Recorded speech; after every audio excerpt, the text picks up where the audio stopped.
declaration of so much of my faith. And I said, sure, as I've done so in the past, even though that part of my stand is a reflection of my faith as well.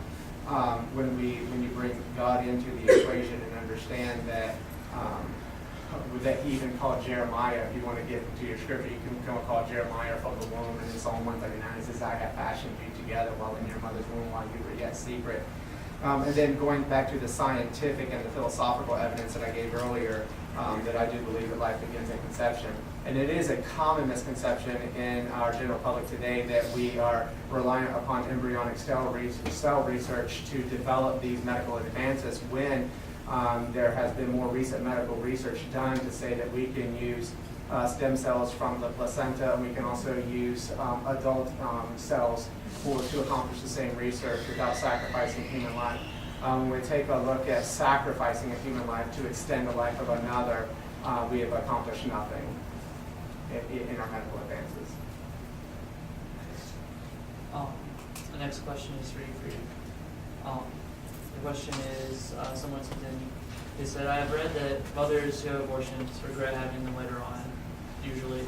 Do you believe that this is true? And if so, is it a sign that abortions are emotionally harmful to mothers? I know you kind of answered that in your presentation. Yeah. But, I know for a fact that it is true. I've been actually to ceremonies for women who had a grieving ceremony for the abortions that they had. That was very powerful and healing for them to go through. So this is real, and I don't know if they followed through with it, but there was a discussion with the women's group that I was part of that we thought would be helpful, whether it was in written testimony or by audio tape, for women to share their experiences, women who had regrets about having abortions, as well as women who were glad that they had abortions, so that women contemplating having an abortion would have a chance to look at other women's stories and how they honestly felt about their decision, for that to be part of their decision-making process. Because I think that it's getting better than it used to be as far as the counseling goes, and making sure that when a woman, as sure as possible when she makes that decision to have an abortion, that she understands the ramifications about it, so that she's at a place where she can be peaceful with it down the road, rather than being talked into it by her boyfriend or her parents or something who say like that it's what she should do, instead of being heard about, it's her decision and how she's going to feel about it later. I think all of us have make decisions that we sometimes have second thoughts on, or regrets, or wonder about. But I'm very aware that there are women who are actually hurt and are still in pain for that. And it's sometimes when I've gone to pro-life rallies, some of the women who seem the most vehement and angry out there, and I've talked with them, are coming from a place of deep pain and need love and respect, and not anger. It makes me sad because sometimes the pro-choice people just feel angry towards them, and to me that's not the solution. We need to hear why they're upset, why there's that pain that's there, and try and figure out what we can do so people don't feel that way anymore.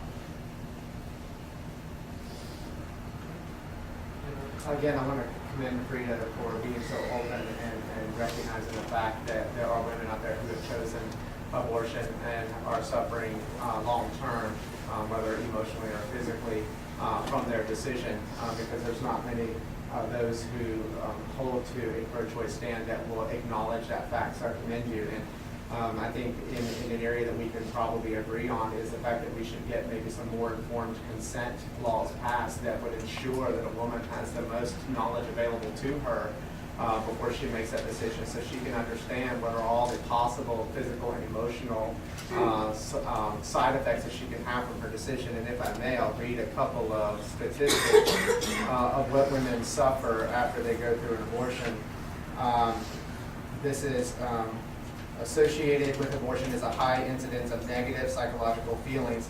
Dr. Ann Skeckard, in her study, the psychosocial aspects of stress following abortion, so you can access that yourself, identified the following significant psychological problems. 23 had hallucinations related to the abortion, 23%, excuse me, 35% have perceived visitations from their aborted child, 54% have nightmares related to their abortion, 61% have increased alcohol use, 65% have thoughts of suicide, 69% have sexual inhibition, 73% are uncomfortable around children and have flashbacks of the abortion experience, 81% have feelings of having been victimized and have a feeling of low self-worth, 85% are surprised at an intensity of their emotional reaction, 89% fear that others will learn of their abortion, 92% have feelings of anger, regret, and depression, and 99% have feelings of grief, sadness, regret, and loss.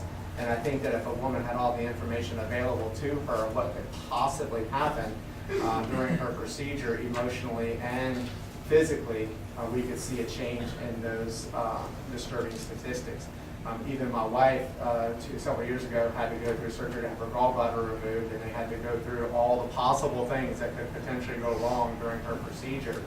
And abortion being the most commonly medically practiced procedure in our country today, it is by far the most unregulated. So I think that if we could unite on that front and protect the rights of women as they make these decisions and ensure that they had all of this information available to them so that when they experience it, they're not caught off guard and they can have the help that they need after to recover. And again, it's great to be a part of the Blue Ridge Pregnancy Center in Lynchburg that offers that post-abortive care to women where there is no condemnation for a decision that's been made, but to help them learn how to deal with that decision. Go ahead. Well, I really, in some ways, can't do justice to the pro-choice side because I'm not very well versed in the abortion area. But I did take the time this afternoon to call David Nova, the president of Blue Ridge Planned Parenthood, and talk to him just to verify some impressions that I had. And they do provide counseling, and I've talked with women who've gone there. And when you provide legal, affordable access to abortion, they are very diligent about providing counseling and making sure that the woman does know the choices that she's making and that it is informed consent. So from what I've seen, the regulations in our state right now are at a good place as far as making sure that that is happening and that is something. And I think that we need to get that information out there. I was calling him to see if he might be able to come here actually tonight, and he wasn't able to, but I did find out that he is scheduled to be at the Roanoke County Democrats meeting next Thursday at 7 o'clock to talk about the issues that have happened recently. So I would direct you to there. But I think it's important not to look at the law necessarily to provide this healing that needs to be taken, because there is the statistics, there is the counseling when women go to have abortions. There needs to be the consciousness that how women feel about their pregnancies and sensitivity to it. My mother had 4 miscarriages between me and my sister. They weren't abortions, but just going into conferences with childbirth educators and hearing about how women feel about miscarriages and the pain that they suffer from that is real as well. Usually women don't talk about their miscarriages and the disappointment they have with that. It hasn't been a place in our society that's been really an acceptable topic that people feel uncomfortable with. And when there's not a safe place to discuss about those feelings, I think there can be this suppression that doesn't just affect women who've had abortions, but women who've had disappointment in their lives and are hurt. And we're told, like, well, you can have more children. Or, you know, don't think about that. And then they just stuff it. And when they stuff those feelings, that's when you have that pain that just swelters there. And you don't have a chance to have the true feeling that you need. And I think that comes more of the work of public education and providing services. There's only so much that the law can actually do for us than just raising consciousness of it. And for women, I've been there when they talk about their miscarriages and they hear other women, there's like this understanding that they're not alone in their pain and that people care about them. And I think that's something we can agree on, that we can all do together. My mother having had 5 miscarriages, and I have 6 sisters, and 3 of them had miscarriages, and I've seen their sorrow and grief that they have dealt with, but it's not to the same extent of to the grief that a woman feels when she has had an abortion, because at least in a miscarriage, she didn't have the choice in that, and so there is a relief of, there is not the 99% feeling those feelings of guilt. And when I say that I'd like to see some informed consent laws passed, I don't want to put the responsibility of the information upon our lawmakers. I want to put the responsibility upon those that, even at Planned Parenthood. And I know from my own research and my own interaction, I had a conversation with David Nova back in 2007, and their facility does not provide post-abortion counseling and post-abortion medical care, that if a woman is experiencing any emotional trauma after their abortion, that you refer them for counseling on their own, but it's outside of their facility, as well as any medical care they may need. They do refer them to, they encourage them to go to their regular medical doctor for that care.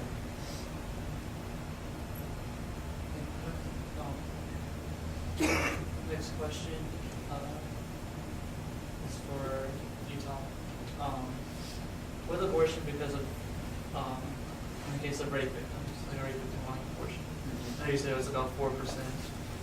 It's about 1% of that. I was talking about accumulation of all hard cases. Comprise about 4%, but rape specifically is about 1%. Okay. Well, this person was asking, in those cases, I know it's only 1%, but do you still think that an abortion should be illegal for a woman who is raped? Okay. My question would be, if I will give you the exception and say, okay, let's allow abortions for the cases of rape, even though I myself personally am against it, but let's just say I'll meet you halfway and say we'll allow abortions in the case of rape if you would join me in the effort to end all other abortions. Comments? To me, it gets back to what's going to be in the welfare of the people, and looking at the statistics and how we can make the people's needs the best, which means providing safe and affordable access for abortion at this day and age, whether it's for rape or some other reason. Because if you don't do that, women will take matters into their own hands. And we know that for a fact. So no matter how I feel about it with my faith, and to me there's a responsibility that our government has to make sure that is available. And it also goes to the question as far as with women, who has the responsibility for making the decisions? And this is something that affects, when you talk about the personhood amendment and things like that, it affects people who give birth, because one of the big accusations that we had to face as people who wanted access to care, midwives, when we had our home births, was we were accused of being child abusers. We wanted to have our children at home with midwives, and we got labeled as child abusers. When does the state get to make decisions about what's in the best interest of the children? There was actually a mother in Florida who wanted to have a home birth, and she had a cesarean before, and the hospital took out charges and sent a sheriff to her house, took her out of her bedroom, forced her to the hospital, and gave her a cesarean against her will, saying that that was for the good of the child and it was the right thing to do to protect the child.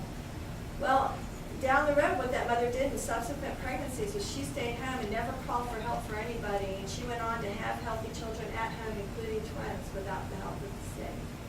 But that's the reality of, if you don't make it legal and provide access, you will have people that are extreme, and fortunately for her, it worked out okay. I'm not recommending that, I'm just saying, I don't want the government making decisions like that. I want it done under the Board of Medicine and what's appropriate, and the freedom of speech for us to say how we feel about our faith, but